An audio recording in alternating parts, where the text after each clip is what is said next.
I think it's a great program, and it's come a long way. We still have a ways to go, but just like any other business, and the military is a business, we bring off people on off the streets into the business, and then my job is to make sure that we educate those folks on what the program is and the military standard on that program. So. Welcome to the BLUF podcast, where you get the bottom line up front and we won't waste your time.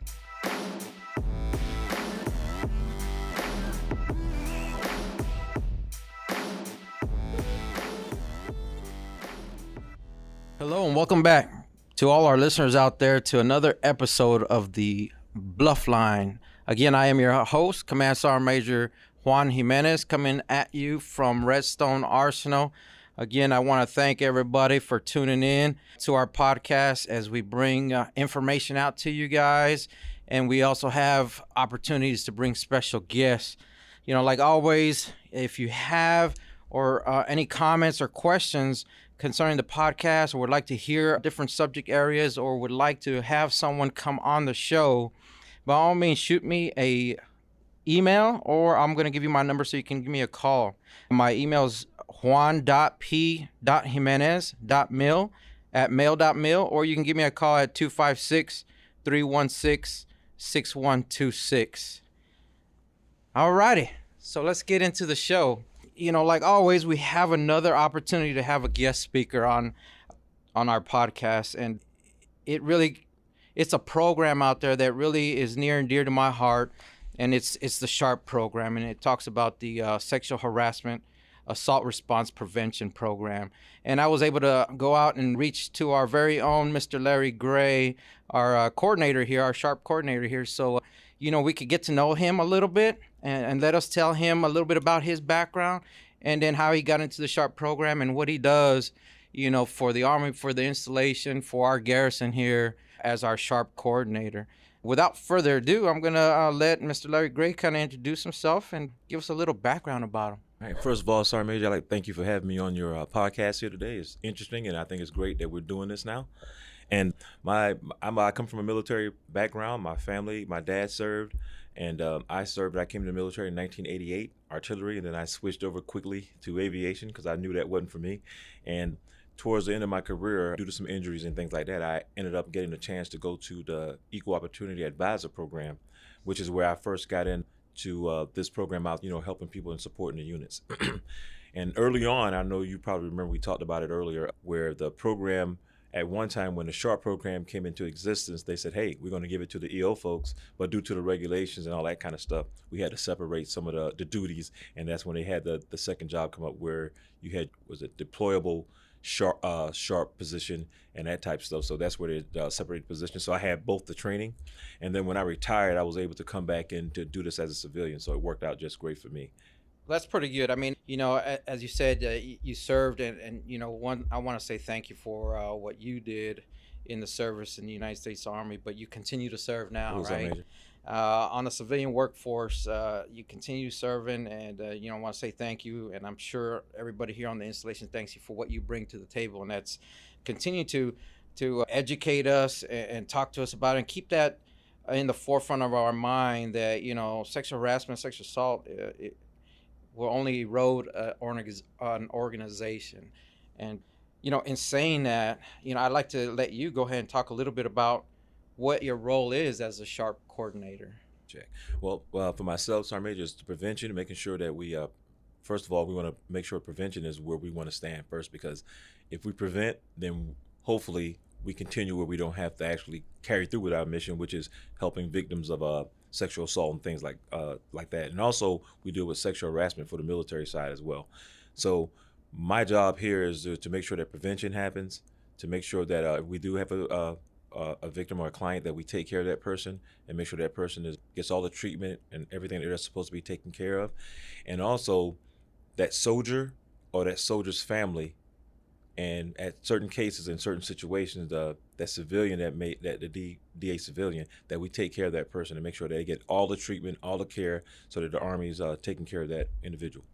That's pretty neat, and I would tell you that, as we talk about the SHARP program, I mean, it's governed under Army Regulations 600-20, and And I say that because, as a young soldier coming up and when this program came on, it was one of our board questions that we had to answer, and then on the flip side, as the command sergeant major hosting promotion boards for young soldiers, it was a question that I would ask young soldiers as part of some of the questioning that we'd go through for your next level of promotion.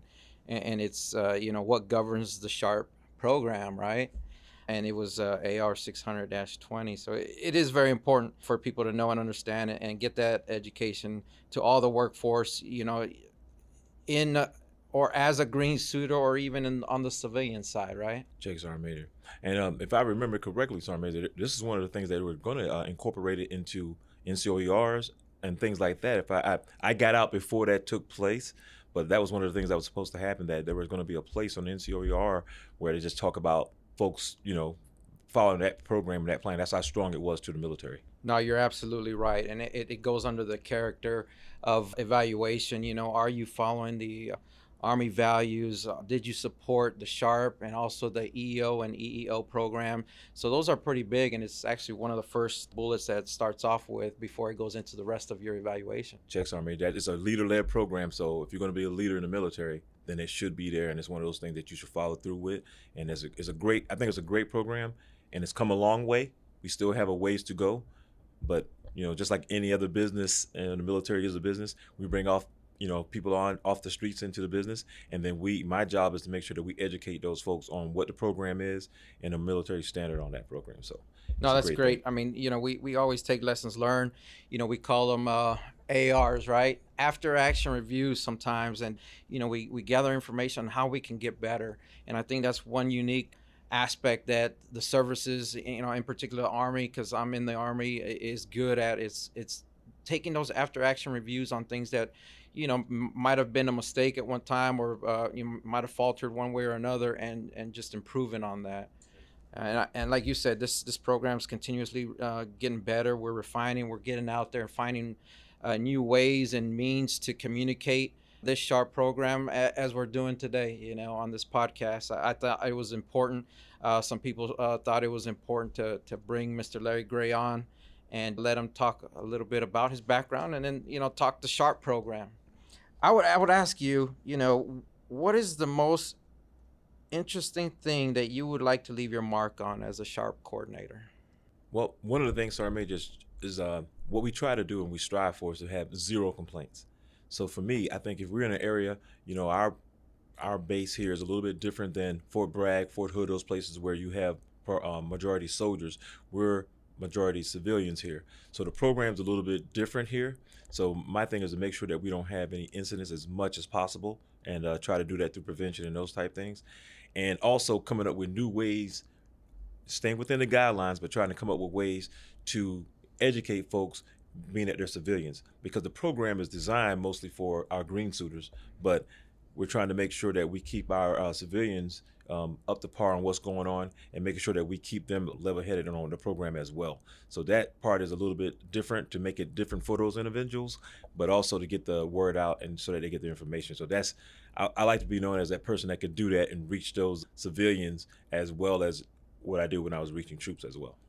No, that's a good point. And you led me to think of when I got here and looking at our SHARP program, and we're doing an outstanding job here, and it's how can we get better, right? And you helped me kind of launch off that Not on Our Arsenal campaign, and we were able to develop a little slogan, and it goes something like this. It's sexual harassment, sexual assault, and danger are people first and readiness capability. Redstone Arsenal will continue to be a federal center of excellence by upholding our values, educating our workforce, and ensuring we have a team of winners free from sexual harassment, sexual assault, and retaliation. And I just want to say thank you to helping me put that together and slowly get it out. We got posters out there, so that way it is in the forefront of people's mind. Check. Well, Sergeant Major, with your guidance and the colonels, you said you wanted to make sure, and it's great to have leaders like yourselves, because that makes the program works that much better. So with that being said, it's an easy program when you have leadership that's out there in front saying, hey, this is where we are.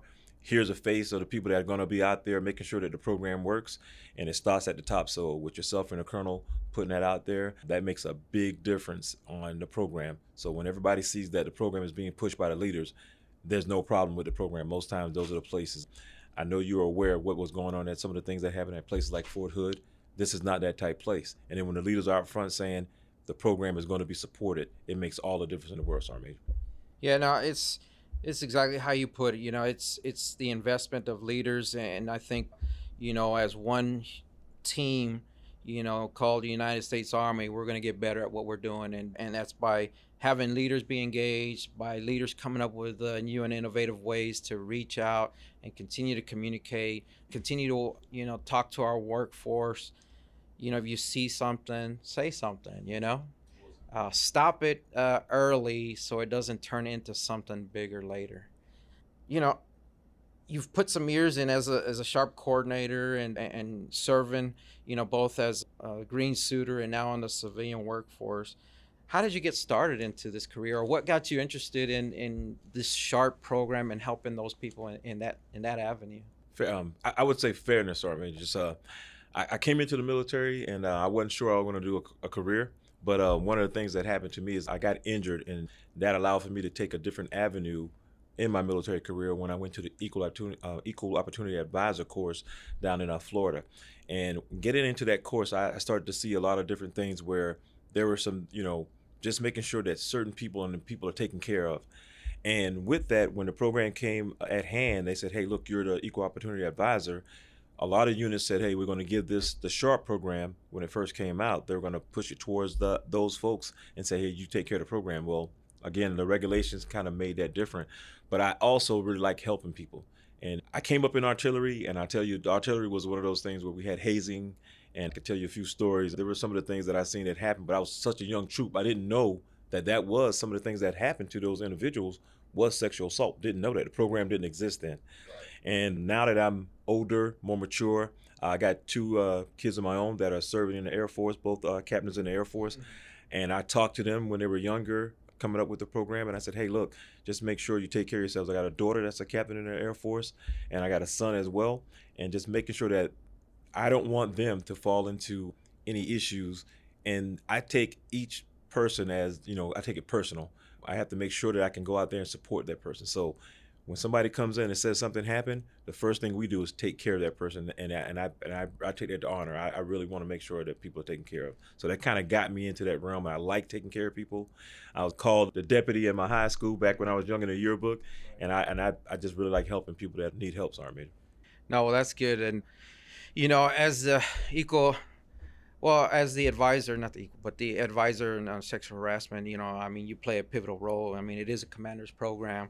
And you definitely play a pivotal role for the commander in, you know, ensuring that the policies are out there, ensuring that people are trained, and there's assessments done on the climate out there. And, you know, if there's something that needs to be adjusted, you know, we adjust fire. And it gives us the opportunity to see ourselves, you know, with you guys being kind of like the tentacles out there. And if you see something, you know, you're letting us know which left and right direction we should probably go, kind of like that compass, you know. And we appreciate that. I would tell you, I think we're coming up on Sharp Awareness Month, and I think this is a great kickoff for it. Why is Sharp program, or why is the Awareness Month coming around important? Well, it's important all year, Sergeant Major, but it's one of those times that we can actually focus in on the sexual assault awareness program and make sure that individuals, we right now with COVID going on, there are a lot of things that we're limited on what we do. But for instance, like myself, I'm going to be doing like questions and answers so that we can still make sure that awareness out there and that prevention. But it's a great time where we just kind of like really concentrate on what's going on and say, hey, sexual assault, sexual awareness is important. We want to make sure that every individual is treated equally and fairly. If anything happens, let them know that the Army policy is zero tolerance, and that we're going to take care of those individuals that may run into some issues, and also take care of those individuals that are the ones that may be the problem, and make sure that they're taken care of too, because leadership is going to make sure that they're dealt with as well. So it's a great program, and making sure that this stuff comes out. And one of the new things that's coming up right now, Sergeant Major, is we were talking, and you remember we got the letter that's going out to Colonel and yourself, we're looking at, where we said, hey, leaders are going to be a part of this thing. So that's to me is huge, because now we're going to force some of those other leaders to say, hey, I'm going to open up and I'm going to facilitate the training and make sure that I'm a part of it. And I think that's a great thing. So the military is getting better at this. We still have issues, not here, thank goodness, knock on wood, but we're trying to make the program superb as a whole throughout the military, throughout the Army for sure. Right. Now, and that's very true. Leader engagement is going to really get after what we're trying to get after, and that's sexual assault prevention, sexual harassment prevention. It's important that we educate our force. If you're a green suitor or if you're a civilian, that this type of stuff will not be tolerated. And there's a coordinator at every installation, so if you're hearing this and you're outside of the Redstone area, I mean, no matter where you're at, there is a hotline that you can call. There's a coordinator out there that's willing to help you out. There's a chain of command that's willing to help you out. There's education opportunities out there to learn about the SHARP program. And if you're a soldier, I'm sure you'll be asked on the board what regulation covers the SHARP program. So by all means, make sure you understand that it is in Chapter 7, AR 600-20. Look into it so you can get educated on that as well. Look, man, I just want to say, before I hand over the mic to give you a last little shout out, thank you for taking the time to come on the show, Mr. Larry Gray, for our, as our coordinator here at Redstone and the Garrison, and letting us know a little bit about you, letting you have the opportunity to talk a little bit about the SHARP program. And, this is just another platform to get out to our people and let them know, and also for them to send us some messages on what they might want to hear about. And, they really wanted to hear about SHARP and the SHARP program. And I want to say thank you for educating us and the workforce and all our listeners out there on what you do.